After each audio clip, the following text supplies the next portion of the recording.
So you've mastered the main clause, but have you heard of its cousin, the subordinate clause?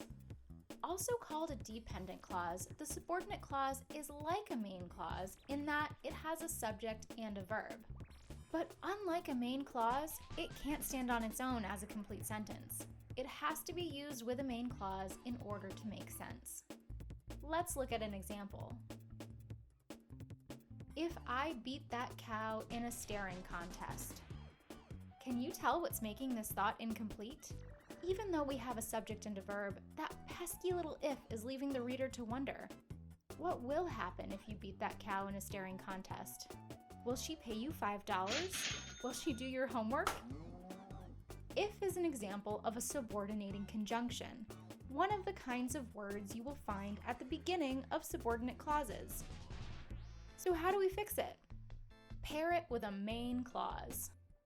If I beat that cow in a staring contest, she will sing me to sleep for a week. Now we have no questions about what will happen if you win the staring contest. Here's another example. Ghosts cannot tan because they are translucent. This subordinate clause contains the subject they and the linking verb are. The subordinating conjunction is because. Notice how the subordinate clause is paired with a main clause to complete the thought. Two more kinds of words you will find at the beginning of subordinate clauses are relative pronouns and relative adverbs. Here's an example of a subordinate clause that uses a relative pronoun. I know a Wolverine who performs magic tricks. Performs is the verb and who is the subject. However, since who is a relative pronoun, this is a subordinate clause. Here's an example of a subordinate clause that begins with a relative adverb. When they are hungry, sheep prefer pizza. In this case, the relative adverb when is making this clause subordinate to the main clause.